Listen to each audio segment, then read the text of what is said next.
Salutare tuturor! Noi suntem Casa pe Roți și astăzi o să răspundem la cea mai frecventă întrebare și anume despre căsuța noastră pe roți. Cât costă, ce îmbunătățiri am mai făcut la ea când am cumpărat-o da, și cum ne descurcăm. da, o să răspundem la veșnica întrebare, dar cât a costat autorulota? Noi am trecut aici pe foaie tot ce ne-a costat. Sincer, a trebuit să ne reamintim niște lucruri după aici, pentru că noi când am cumpărat autorulota nu am avut în gând să facem vlog, să postăm ceva pe YouTube, nici nu ne-am gândit. Am încercat să ne reamintim totul, am mai căutat prin ce am comandat și așa, am scris toate prețurile aici.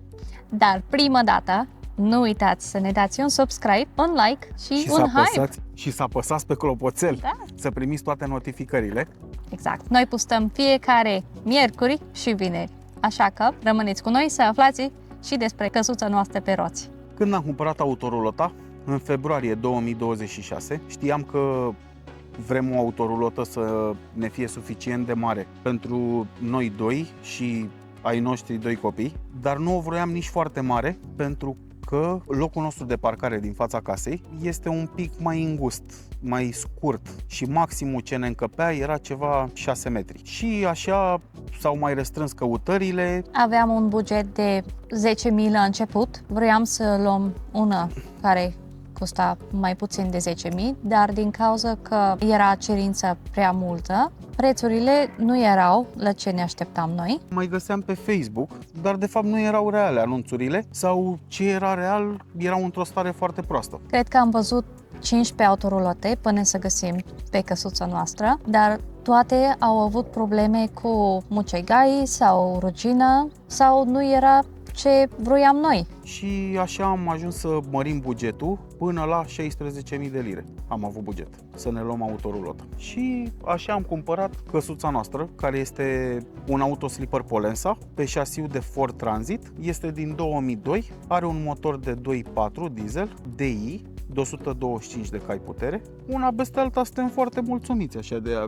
Mi se pare că își merită fiecare bănuț, dar stați cu noi că vă zicem la final cât ne-a costat autorulota. Până atunci, haideți să vorbim despre îmbunătățirile. Butelia, sistemul electric, am vrut de la început să o facem să putem să ieșim off-grid și să nu avem probleme pentru weekend. Noi o folosim în mare parte în weekend, de luni până vineri muncim și ieșim ori de vineri seara, ori plecăm sâmbătă dimineața de acasă pe weekenduri. Acum, haideți să începem cu sistemul electric. Am luat o baterie EcoWorthy de 280 de amperi oră, este Life Pio 4. Am mai luat un MPPT de la Victron 100/20, un panou solar tot de la EcoWorthy de 195 de W bifacial, un încărcător, un smart charge de 20 de amperi în momentul când o legăm la priză să ni se încarce bateria. Ce am mai făcut foarte important, mi-am dorit chestia asta să o fac de la început, a fost să separ bateria mașinii de bateria din spate. Practic am vrut să fie casa cu curentul ei, mașina cu curentul ei și am reușit să fac asta.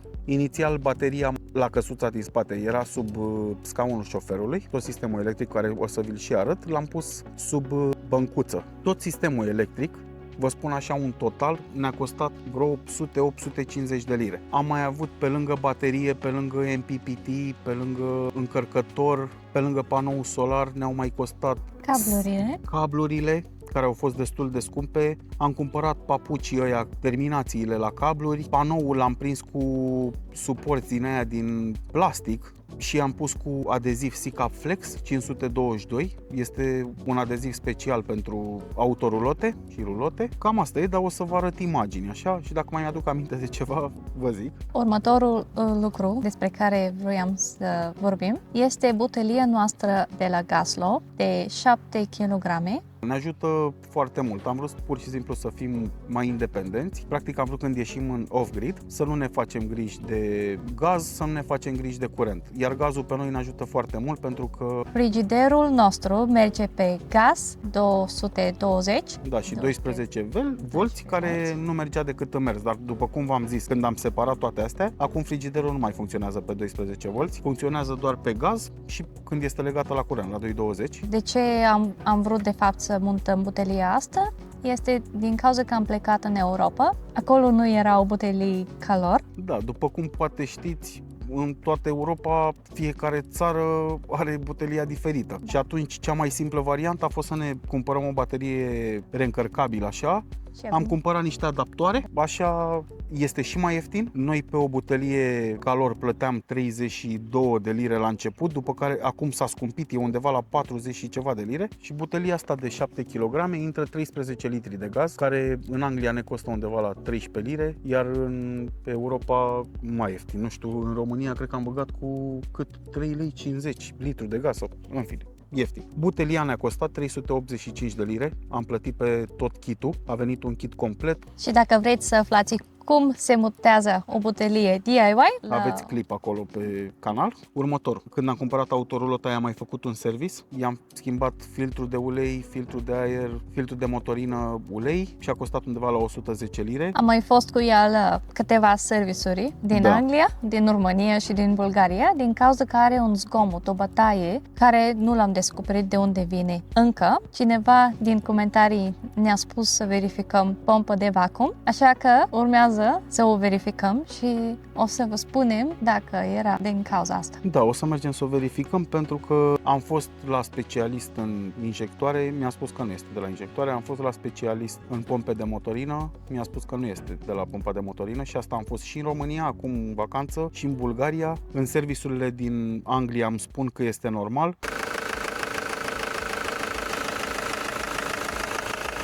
Doar băiatul unde am fost la specialistul ăsta cu pompe de motorină mi-a spus că s-ar putea să fie de la cămașa unui cilindru. Clar, o să căutăm problema și dacă o găsim o să vă spunem și vouă. O să căutăm până o găsim. Următorul lucru care l-am mai făcut a fost să-i punem o navigație, un Android Auto, o unitate din asta chinezească. Am luat-o după Amazon, care ne-a costat 180 de lire. Am cumpărat-o pentru Mercedes Sprinter și am adaptat-o să reușesc să o prind. Mi s-a părut mie că în spate chestia aia avea niște picioruși așa, o să vă și arăt. Am dat 4 găurele micuțe în bord și am reușit să o prind, zic eu că arată destul de bine. Ne ajută mult, putem să vorbim la telefon, ascultăm muzică, avem Waze. I-am mai făcut soft de putere. I-am făcut un Stage 1 pentru că în momentul când mergeam cu ea pe dealuri la munte undeva, nu avea putere. Trebuia de fapt să retrogradez mult. Din treapta 4 trebuia în 3, din 3 în 2 și dacă venea o mașină din față trebuia să ajung în treapta 1 și de acolo nu mai putea să schimb a doua, că dădea să moară. Se vede diferența acum când ai foarte mult, deci merită pe deplin. Ne-a costat 200 de lire. Următorul lucru este, din păcate, când am luat-o, mașinuța noastră a avut o problemă mică, a avut niște rugină pe aripi, așa că Bogdan a decis să o repare singur. Da, a avut niște rugină pe la aripi, a avut un pic pe la prag și mi-am luat inima în dinți, nefăcând asta niciodată, și am făcut-o. Ne-a costat vreo 50 de lire. Nu am făcut ceva profesional, dar mi-a ieșit foarte bine. Eu sunt foarte mândru de ce am făcut. Este pentru prima dată. Am scăpat de rugină, am îndreptat cât de cât acolo la aripi și dacă vreți să vedeți cum am făcut-o, aveți clip pe canal. Următorul lucru este internetul pe care l-am montat pe autorolota. Prima oară am cumpărat un router de la Huawei, dar nu știu de ce am cumpărat un cablu adaptor să pot să-l alimentez de la USB, nu am reușit. Merge să-l alimentez de la priză normală de 12 volți, dar de la USB acolo nu merge. Ori prizele care le-am luat nu sunt ele cele mai bune și nu reușesc să-i dea suficient curent, ori n-am idee de ce nu merge.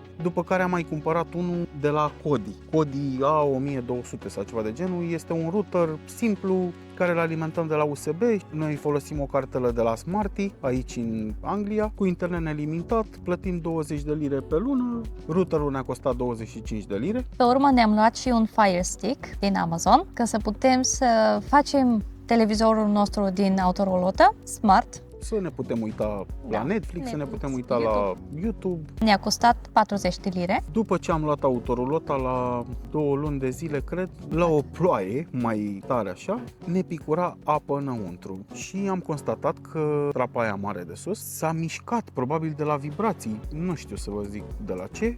Cred că era copt, siliconul sau... mastic, silicon. Mastic, da. Nu știu exact cu ce era pusă și am resigilat-o. Am dat aia la o parte, am scos trapa de acolo, am cumpărat, iar am folosit Sikaflex 522, care m-a costat 15 lire, am rezolvat-o, de atunci nu mai avem probleme. Și ultimul lucru despre care vroiam să vorbim este blocătorul nostru de roată. Când o parcăm în fața casei noastre, punem un blocător de roată care ne-a costat 15 lire. Da, l-am cumpărat după Facebook Market, nu l-am cumpărat de nou, dar în Anglia se fură autoruletele ca în codru.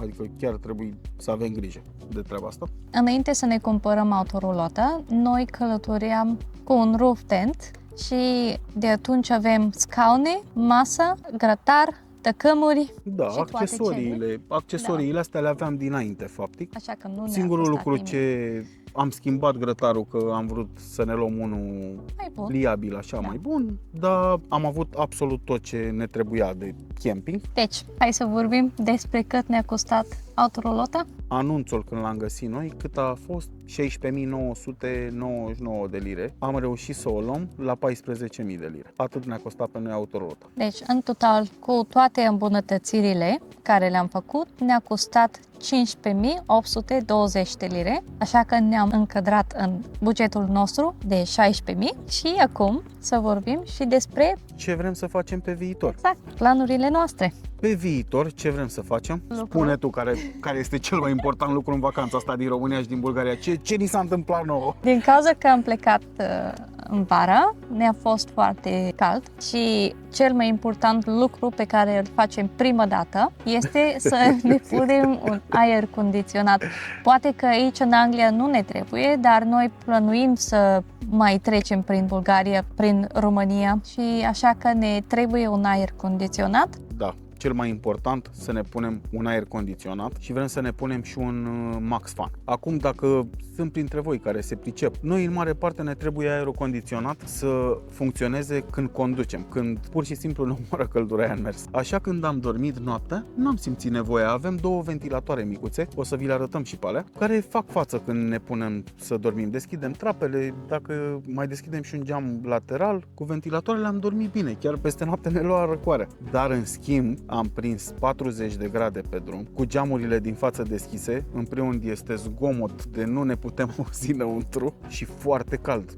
Parcă aerul venea fierbinte. Și pentru asta vrem neapărat să punem un aer condiționat, să-l putem folosi în timpul mersului. Încă o dată, dacă este cineva dintre voi care are, ce aer condiționat v-ați montat sau de care aveți pe autorulotă, dacă e eficient, dacă îmi face față bateria mea, puteți să-mi lăsați în comentarii, m-ar ajuta foarte mult. Următorul lucru cu care plănuim să îmbunătățim găsuța noastră este un tank de apă. Vrem să schimbăm tancul de apă sau să facem ceva pentru că nu ne indică bine de fapt. Ori dacă găsim o sondă din aia să-i punem să ne indice exact câtă apă avem în el. Câteodată este tancul plin de apă, ne arată că e gol, câteodată e gol și ne arată că e plin. Dacă ar fi să-l schimb, clar, cred că o să cumpărăm unul mai mare decât ăsta. Pe noi tancul ăsta de apă ne ține cam 2 zile, în special când am fost la mare și ne și spălam de nisip, plus dușul seara, 2 zile ne-a ținut și ne-ar plăcea să punem unul care să ne țină un 3 zile. Vrem să schimbăm și pompă de apă din cauza că face un zgomot când merge. Trebuie să luăm o pompă